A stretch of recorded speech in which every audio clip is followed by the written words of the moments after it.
Shalom anak-anak. Happy New Year.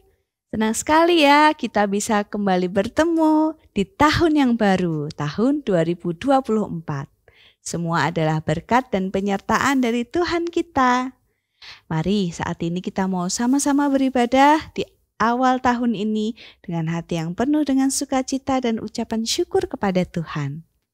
Anak-anak, ibadah hari ini dimulai dengan satu pengakuan bahwa pertolongan kepada kita ialah dari Tuhan yang menjadikan langit dan bumi. Turunlah kiranya atas kita sekalian anugerah dan damai sejahtera dari Allah Bapa, Allah Putra, dan Allah Roh Kudus. Selamat pagi anak-anak, Shalom. Kita jumpa lagi dalam ibadah sekolah minggu online GKA Gloria Pacar. Bagaimana kabarnya semua? Sudah siap untuk beribadah? Ayo anak-anak, ambil sikap yang baik ya.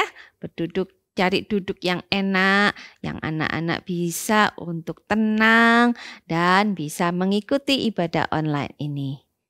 Mari kita sama-sama memuji Tuhan. Kita mau katakan selamat pagi Bapa, selamat pagi Yesus, selamat pagi Roh Kudus.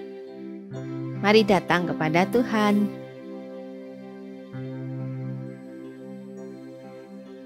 Selamat pagi Bapa, selamat pagi Yesus, selamat pagi Roh Kudus. Terima kasih atas anugerah-Mu, semalam telah berlalu. Ku memuji, ku bersyukur, ku muliakan nama-Mu. Allah Bapa, Putra, Roh Kudus, terima kasih. Sekali lagi ya, selamat pagi Bapak. Selamat pagi Bapa, selamat pagi Yesus, selamat pagi Roh Kudus. Terima kasih atas anugerah-Mu,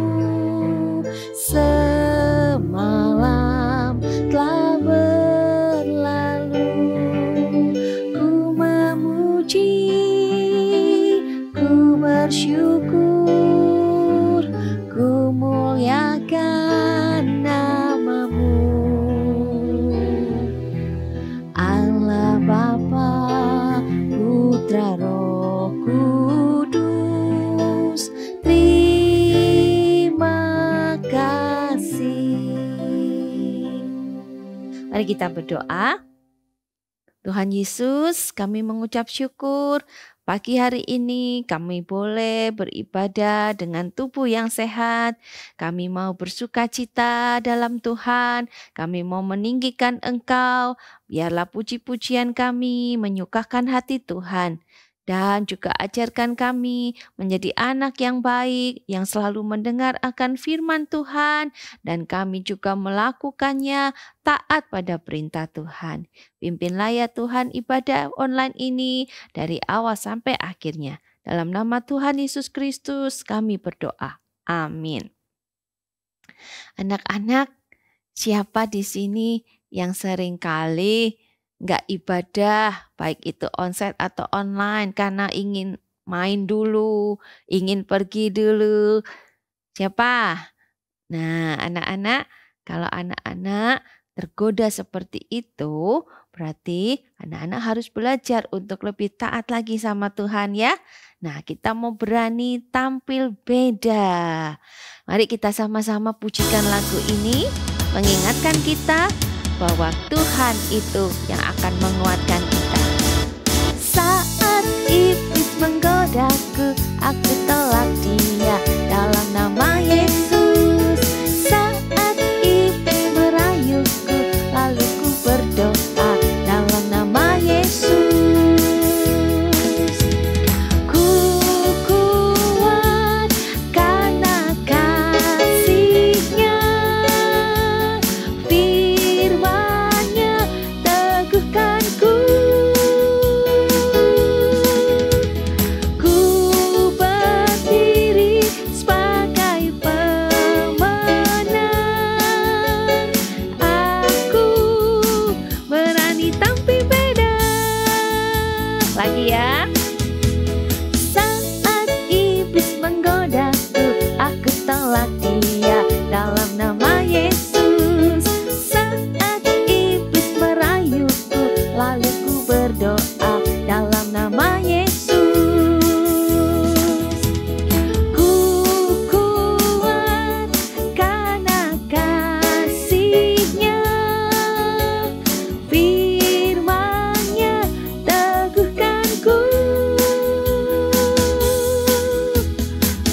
tadi kita sudah nyanyikan lagu Berani Tampil Beda. Anak Tuhan harus belajar tampil beda melawan godaan iblis ya. Lebih suka menuruti Tuhan daripada menuruti iblis. Nah, saat ini waktunya kita untuk mendengarkan firman Tuhan. Kita mau belajar satu lagu, berjaga-jagalah dan berdoalah. Mari kita sama-sama nyanyikan lagu ini ya. Berjaga-jagalah dan berdoalah supaya kamu jangan jatuh ke dalam pencobaan. Berjaga-jagalah dan berdoalah supaya kamu jangan jatuh ke dalam pencobaan. Kita ulangi lagi 2 kali lagi. Berjaga-jaga. Berjaga-jagalah dan berdoalah supaya kamu jangan jatuh ke dalam pencobaan. Berjaga-jagalah dan berdoalah supaya kamu jangan jatuh ke dalam pencobaan.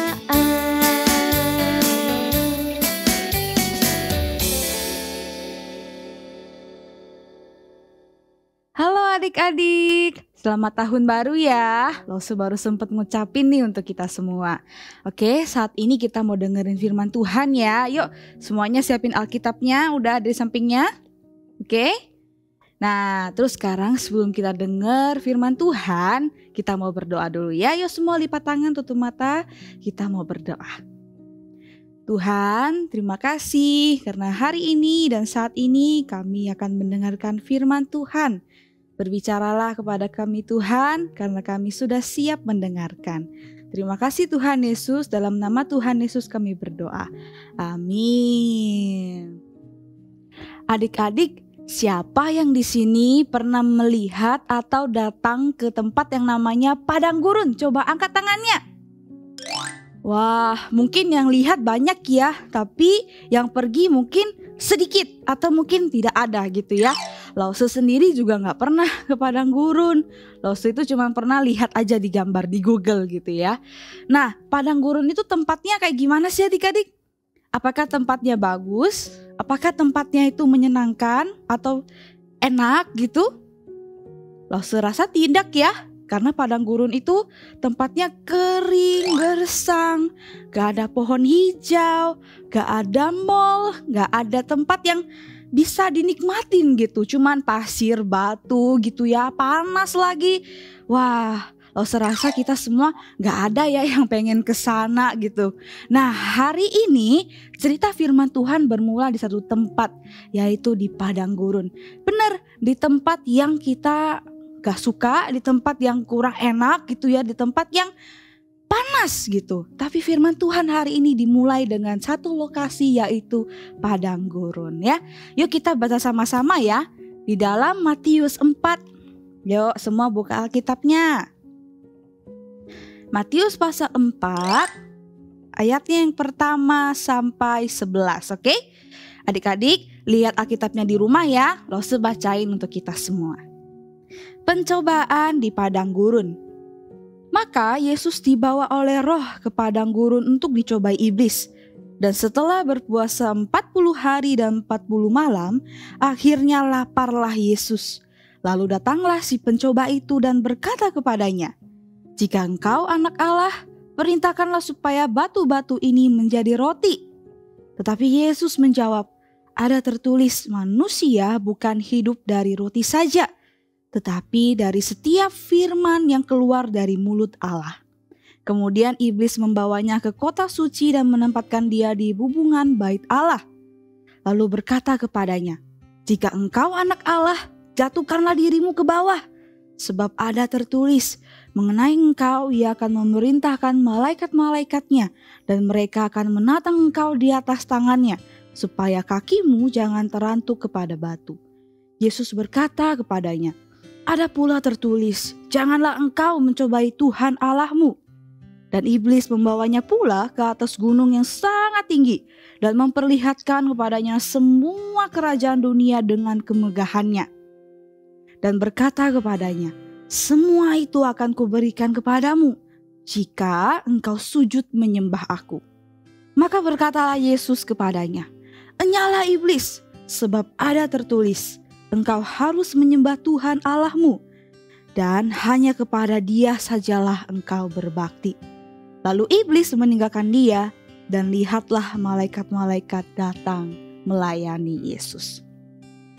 Nah adik-adik, bayangkan ya, di padang gurun yang liar dan yang terpencil gitu, tempat yang panas, banyak batu, berpasir, gak ada pohon ya, jarang banget ada pohon yang hijau di sana.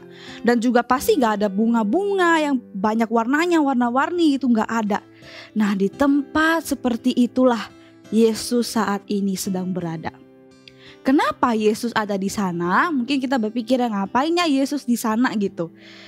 Roh Kudus pada saat itu membawa Yesus ke padang gurun untuk mempersiapkan dia menghadapi apa yang akan dialami nanti. Jadi Yesus pada saat itu dibawa sendirian ke padang gurun itu. Dan dia tinggal di padang gurun itu selama 40 hari, 40 malam. Tidak ada makanan sama sekali. Jadi Yesus juga berpuasa selama 40 hari, 40 malam di sana. Menurut kalian bagaimana sih kondisi Yesus pada saat itu? Pasti lapar, pasti capek, pasti sudah mulai pusing karena udah lama gak makan dan gak minum. Pasti dia lelah. Nah pada saat itu juga adik-adik, iblis tahu bahwa Yesus pada saat itu lagi sendirian dan pasti lagi lapar. Nah jadi pada saat itulah dia mau mencobai Yesus. Dikatakan di sana ya, iblis tuh datang mencoba Yesus dan ngomong kayak gini, "Jika engkau anak Allah, nih ada batu. Kamu ubahlah batu ini jadi roti supaya kamu bisa makan dan gak lapar lagi," gitu.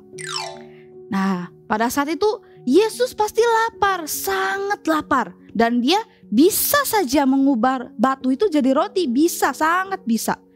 Tetapi Allah mengutus Yesus ke dalam bumi itu gak hanya untuk menyenangkan diri, mengenyangkan perut doang, enggak. Yesus sadar bahwa Allah mengutus dia untuk hal yang lebih besar. Jadi pada saat itu Yesus berkata, "Hei iblis, firman Tuhan nulis kayak gini loh. Manusia itu hidup bukan dari roti saja, tapi manusia itu hidup dari setiap firman yang keluar dari mulut Allah." Nah jadi cobaan pertama iblis gagal ya, failed. Tapi iblis gak menyerah.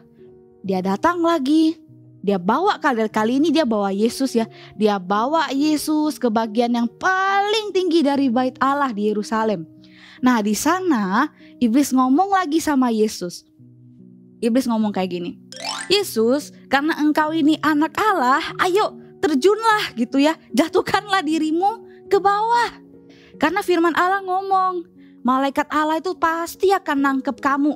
Pasti tangannya akan tangkap kamu supaya kamu tuh gak kena batu, gak jatuh. Pasti kamu akan ditopang." Wah, teman-teman, adik-adik semua, iblis itu pintar bukan? Dia menggunakan firman Allah untuk mencobai Yesus. Tetapi dia terus berusaha. Tadi yang pertama dia sudah pakai firman Allah, kemudian yang kedua dia juga pakai. Nah tapi pada saat itu Yesus kembali menegur iblis. Dia ngomong kayak gini, "Iblis, di dalam firman Tuhan juga tercatat seperti ini. Di dalam firman Tuhan dikatakan, janganlah engkau mencobai Tuhan Allahmu." Nah jadi cobaan iblis yang kedua juga gagal, failed. Nah saat ini iblis tidak menyerah. Dia masih mencoba kali ketiga. Jadi saat ini iblis membawa Yesus ke tempat yang tinggi ya. Dan di tempat yang tinggi, di puncak gunung yang tinggi itu, iblis menunjukkan kepada Yesus semua kerajaan serta kemegahannya gitu ya. Selalu bayangin tempat ataupun gambaran yang diberikan tuh indah, banyak emasnya, banyak bling-blingnya gitu ya. Pokoknya megah begitu. Nah di tengah kemegahan itu semua, iblis ngomong lagi sama Yesus. Dia ngomong, "Yesus, semua kota kerajaan dan kemegahan ini aku akan kasih sama kamu. Asal," ya jadi ada syaratnya, "asal kamu Yesus ya mau menyembah aku." Wah, jadi kali ini iblis mencoba menghancurkan Yesus dan karya yang untuknya dia datang ke bumi untuk melakukannya.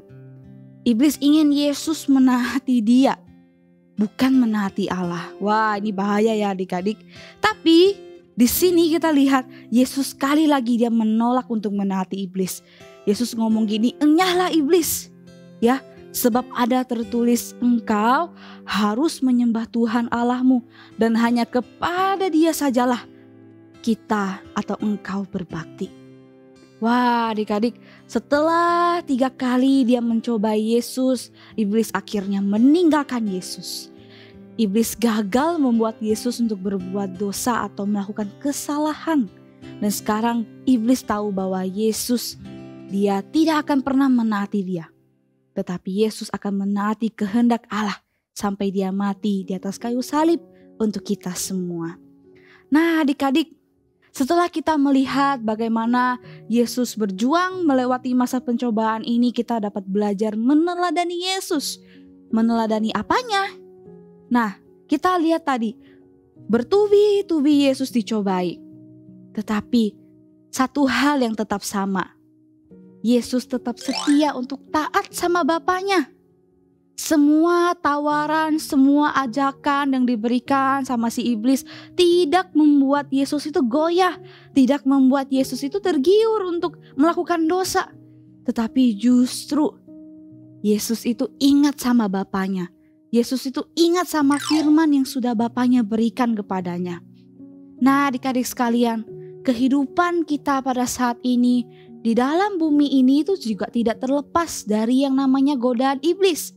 Hari-hari, setiap minggu, setiap waktu, iblis itu selalu ready, selalu siap untuk menggodai kita, untuk mencobai kita. Contohnya di sekolah, iblis mengajak kita untuk misalnya mukulin teman, ayo mukulin dia, ayo jahilin dia. Atau iblis mengajak kita, ayo bicara kotor, ayo ngomong kasar gitu. Atau kalau di rumah, iblis juga menggoda kita untuk ayo lawan orang tua, masa gitu aja gak boleh. Atau iblis juga menggoda kita untuk ayo curi uang papa mamamu. Karena kan uang jajan kamu gak cukup, ambil aja di situ. Setiap hari iblis itu mencoba untuk menggodai kita. Nah adik-adik, biarlah firman Tuhan hari ini mengajarkan kepada kita, ayo kita meneladani ketaatan Yesus. Kita tidak mau taat sama iblis, kita maunya taat sama Tuhan. Nah untuk itu adik-adik, kita harus melakukan 2 hal ini yang ada di dalam ayat hafalan kita ya. Di dalam Markus 14 ayat yang ke-38a. Berjaga-jagalah dan berdoalah supaya kamu jangan jatuh ke dalam pencobaan. Roh memang penurut, tetapi daging lemah. Sekali lagi ya, berjaga-jagalah dan berdoalah supaya kamu jangan jatuh ke dalam pencobaan. Roh memang penurut, tetapi daging lemah. Nah adik-adik, firman Tuhan mengajarkan kepada kita untuk terus berdoa dan berjaga-jaga. Jadi mulai hari ini ya, kita mau rajin berdoa. Kita mau terus berjaga-jaga. Karena iblis itu gak pernah lengah. Dia gak pernah capek. Dia gak pernah menyerah untuk menggodai dan mencobai kita. Oke? Jadi setelah mendengarkan firman Tuhan ini, kita mau komitmen untuk terus berdoa dan berjaga-jaga. Supaya hidup kita menjadi anak-anak yang taat sama Tuhan ya. Biarlah Roh Kudus terus menuntun kita untuk tetap menjadi anak-anak yang taat kepada Tuhan. Oke, yuk mari kita menutup firman Tuhan ini dengan doa. Ya, yuk semua lipat tangan, tutup mata di dalam doa ini. Biarlah kita sungguh-sungguh mau mengambil komitmen untuk menjadi anak-anak Tuhan yang taat ya. Yuk mari kita berdoa. Tuhan Yesus, hari ini kami bersyukur firman Tuhan mengajarkan kepada kami untuk kami dapat terus hidup menjadi anak-anak yang taat. Tuhan, kami tahu kami tidak dapat berjalan dalam kehidupan ini sendiri. Terlebih kami mengingat bahwa iblis senantiasa menanti-nantikan kejatuhan kami. Untuk itu Tuhan, kami berdoa menyerahkan kehidupan kami, Mohon Roh Kudus-Mu yang terus menuntun setiap kami, supaya kami bisa menjadi anak-anak yang hidupnya taat sama Tuhan. Tuhan, mohon Engkau menuntun setiap anak-anak-Mu, lindungi dan jagalah mereka. Ini doa kami ya Tuhan, di dalam nama Tuhan Yesus kami berdoa. Amin. Anak-anak, tiba waktunya kita akan memberikan persembahan. Persembahan bisa anak-anak minta orang tua untuk transfer ke rekening Gereja Gloria Pacar atau scan QRIS berikut ini.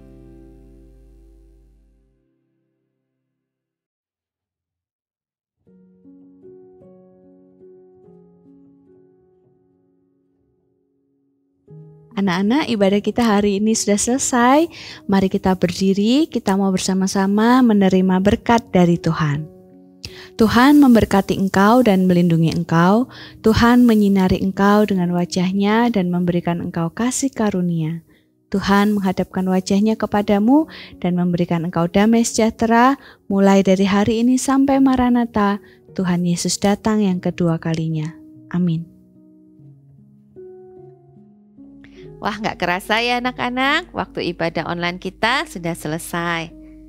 Lose tetap mengharapkan anak-anak bisa datang ke sekolah minggu tiap hari Minggu pukul 9:15 di Gereja Gloria Pacar di lantai 3 untuk anak-anak SD dan juga untuk yang Batita atau PGTK di lantai 4.